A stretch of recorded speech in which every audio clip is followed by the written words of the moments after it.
안녕하세요. 바이블 캐스터입니다. 오늘부터는 에베소서 4장 1절을 합니다. 바울 서신의 공통점은 먼저 교리를 충분히 말한 뒤에 적용이 나온다라는 것입니다. 예를 들어 로마서 같은 경우도 1장부터 11장까지는 교리를 설명하고 12장부터 15장은 적용을 얘기하죠. 또 갈라디아서도 마찬가지인데 1에서 4장은 교리를, 5에서 6장은 적용을 말한다고 볼 수가 있습니다. 에베소서도 이와 마찬가지로 1에서 3장은 교리를 얘기하고 그 뒤에 4장부터는 적용이 나온다는 것이죠. 곧 인풋이 있다면 그에 걸맞는 아웃풋이 있다는 거예요. 들어가는 게 있으면 나오는 게 있다는 것이죠. 4장부터 나오는 그리스도인으로서의 그 합당한 삶, 그 행위는 말입니다. 하나님께서 교회들에게 주시는 권면이지 예수 그리스도에 대한 은혜를 잘 모르는 사람들은 이 삶에 대한 부담감만 가질 뿐 아무런 유익이 없을 거예요. 그저 율법처럼 느껴질 뿐이겠죠. 1절부터 읽어보겠습니다. 그러므로 라고 시작하는데 역시 앞서 설명드렸던 교리를 먼저 말한 뒤에 적용을 얘기하는 접속사가 되겠죠. 그러므로 라는 이 말입니다. 주 안에서 갇힌 내가, 바울은 지금 로마 감옥에 갇혀 있죠. 너희를 권하노니 너희가 부르심을 받은 일에 합당하게 행해라 라고 말합니다. 여기에서 먼저 부르심이라는 단어를 공부해 보겠습니다. 교회는 헬라어로 에클레시아라고 하는데요. 이 에클레시아라는 이 단어는 밖으로 불러냄을 받은 사람이라는 뜻이에요. 그러니까 불러냄을 받은 사람이 교회라고 일컫는 것입니다. 그러니까 너희가 부르심을 받은 일이라는 이 말은요. 그러니까 다시 한번 의역하자면 너희가 교회답게 행해라 라는 의미가 되는 것이죠. 너희가 부르심을 받은 일, 그러니까 교회가 된 일에 합당하게 행해라 라는 말입니다. 그러니까 이전의 삶과 다른 기준으로 바뀌었기 때문에 삶이 달라진다라는 걸 내포하고 있어요. 밖으로 불러냄을 받기 전에는 우리의 삶의 기준은 죄에 치우쳐져 있었습니다. 하지만 우리는 이제 밖으로 불러냄을 받은 사람이죠. 교회가 되었습니다.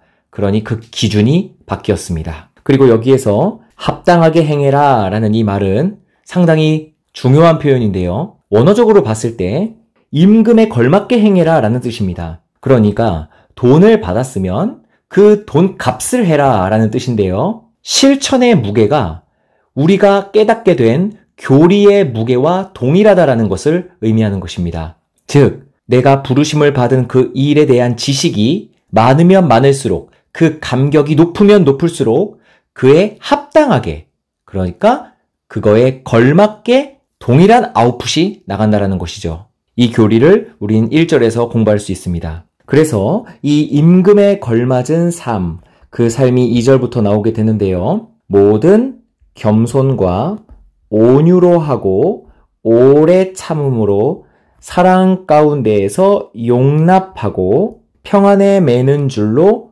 성령이 하나 되게 하신 것을 힘써 지키라 라고 5가지가 나옵니다. 다시요. 겸손, 온유, 오래 참음, 그 다음에 용납, 그 다음에 지켜라. 이렇게 5가지입니다. 하나하나 빠르게 살펴볼 건데요. 먼저 겸손은 나보다 남을 더 낮게 여기는 걸 겸손이라고 합니다. 그런데 여기에서는 전제되어야 할 것이 있어요. 뭐냐면 실제로는 남보다 내가 더 나아야 합니다. 그러니까 겸손이라는 것이 성립이 되려면요. 상대방보다 나 자신이 더 나아야 돼요. 그런데 그 나음을 뒤로 하고 나보다 남을 더 낮게 여기는 걸 겸손이라고 하는 거예요. 내가 실질적으로 남보다 못해요.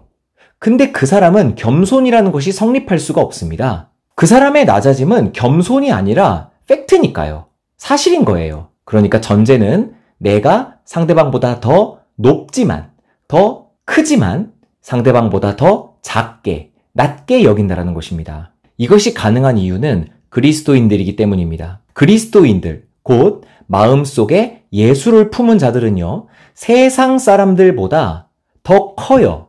실질적으로 더 크고, 더 강하고, 더 행복하며 더 엄청난 사람들이에요. 이거는 돈이 많고의 문제도 아니고 집안이 빵빵하다, 자식이 많다 이런 차원의 문제가 아닙니다. 마음속에 예수 그리스도를 품은 교회는요, 세상보다 작을 수가 없어요. 그런데 그렇게 큰 존재가 된 교회가 다른 타인보다 나를 더 낮은 자리로 놓는다는 것, 그것이 곧 겸손이 되는 것이죠. 자, 그 다음 두 번째 온유는 강하지만 드러내지 않는 걸 온유라고 합니다. 단순히 다혈질적인 것이 배제된 성격을 온유라고 하지 않아요. 그러니까 화를 내야 되는 상황에서 화를 내지 않고 순간적으로 버럭하며 다혈질적이지 않으며 누가 뭐 욕을 하건 비난을 하건 그냥 실실 웃고 있는 그런 저차원적인 문제가 아닙니다. 온유라는 것이 말입니다. 이런 식으로 온유를 생각하면 예수님도 온유하지 않았다가 되어버릴 수도 있어요. 왜냐하면 예수님도 성전에서 사람들을 내쫓고 장사하는 장사치들을 전부 다 뒤집어 엎지 않았습니까? 그러니까 온유는 그런 단순한 내성적이고 소심한 성향이 아니라는 겁니다. 온유는 강하지만 드러내지 않는 것을 온유라고 하는 거예요. 그런데 여기에서도 아까 겸손처럼 전제가 되어야 될 게 있죠. 바로 강하다라는 전제입니다. 강한 사람만이 온유할 수가 있어요. 강하지 않고 나약합니다. 그리고 소심해요. 이런 사람들이 성격대로 물리적으로 행하는 것을 온유하다고 평가하지 않아요. 온유는 힘이 있지만 실질적으로 누구보다는 강하지만 그것을 드러내지 않는 것, 그것을 온유라고 한다는 것이죠. 또 세 번째, 오래 참음이라는 말도 있습니다. 이 오래 참음은 말 그대로 인내를 뜻하는데요. 한자로 말하자면요, 역시 이것도 전제가 있습니다. 오래 참는다라는 전제는 역시 힘을 가지고 있는 강한 자라는 것이 전제가 되어 있어요. 약한 사람이 뒤집어 엎을 수가 없어서 가만히 쭈그려 있는 것을 저 사람은 오래 참고 있다라고 표현하지 않아요. 왜냐하면 그러한 존재는 그럴 수밖에 없으니까요. 우리가 지나가는 개미를 막 손으로 괴롭힌다고 쳐봅시다. 근데 그 개미가 인간을 죽일 수 없어요. 이것을 가지고 야, 개미가 오래 참고 있구나 이렇게 말하지 않지 않습니까?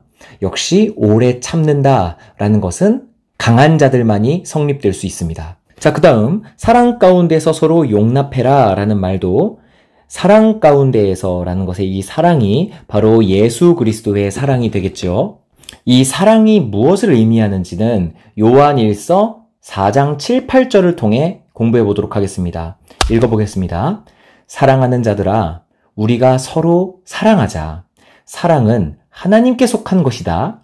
사랑하는 자마다 하나님으로부터 나서 하나님을 알고 사랑하지 않는 자는 하나님을 모르나니 이는 하나님이 사랑이시기 때문이다.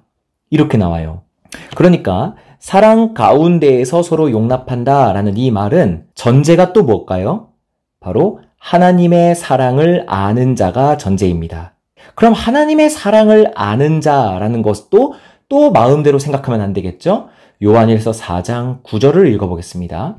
하나님의 사랑, 이게 궁금해서 우리가 9절을 읽는 거예요. 하나님의 사랑은 우리에게 이렇게 나타난 바 되었으니 하나님이 자기의 독생자를 세상에 보내심은 그로 말미암아 우리를 살리려 하심이라. 10절, 사랑은 여기 있으니 우리가 하나님을 사랑한 게 아니요 하나님이 우리를 사랑하사 우리 죄를 속하기 위하여 화목제물로 그 아들을 보내셨다.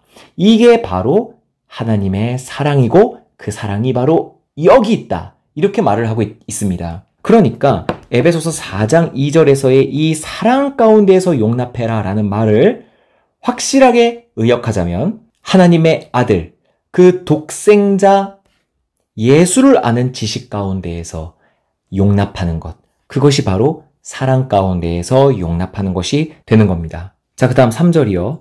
평안에 매는 줄로 성령이 하나 되게 하신 것을 힘써 지켜라 라고 합니다.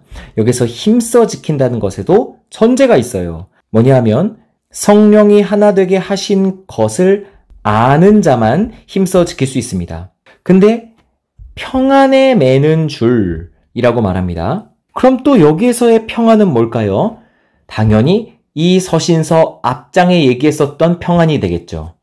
뜬금없는 단어가 아닙니다. 에베소서 2장 16, 17절을 읽어보겠습니다. 또 십자가로 이 둘을 한 몸으로 하나님과 화목하게 하려 하심이라 원수된 것을 십자가로 소멸하시고 또 오셔서 먼 데에 있는 너희에게, 그러니까 이방인들을 얘기하는 거였죠. 평안을 전하시고 가까운 데에 있는 자들에게 평안을 전하셨으니. 그럼 18절에 이렇게 말해요. 이거는 그로 말미암아, 여기서 그는 예수 그리스도, 십자가를 얘기하는 겁니다. 예수 그리스도로 말미암아 우리 둘이, 이방인과 유대인을 얘기하는 거고요. 한 성령 안에서 아버지께 나아감을 얻게 하려 하심이라, 이렇게 말합니다. 그래서 이 3절에 평안에 매는 줄로 성령이 하나 되게 하신 것, 이거 있지 않습니까? 이게 에베소서 2장 16절에서 18절을 다시 한번 언급하는 장면이에요. 그 16에서 18절에 나온 그 교리를 힘써 지키라는 겁니다. 그럼 이걸 지키려면 어떤 전제가 있어야 될까요? 이 에베소서 2장 16에서 18절의 교리를 아는 자여야 지킬 수가 있겠죠. 모르는데 어떻게 지킵니까? 자, 그래서 제가 드리고 싶은 말씀은 지금 부르심을 받은 일에 합당하게 행해라 라는 이것에 5가지가 나왔어요. 겸손, 온유, 오래 참음, 그 다음 용납, 그 다음 지키는 것. 그런데 이 5가지 전부 이러한 행위를 하려면 전제가 있다는 것을 꼭 알아야 된다는 것이에요. 이 전제를 간과한 채 그저 이 하나하나 5가지의 항목만 머릿속에 집어넣는다면 우리는 어떤 생각을 할지 그 다양성 앞에 혀를 내두르게 됩니다. 정말 자기가 생각하고 싶어 하는 것만 생각해요. 우리는 이것을 경계해야 할 것입니다. 오늘은 여기까지 하겠습니다. 감사합니다.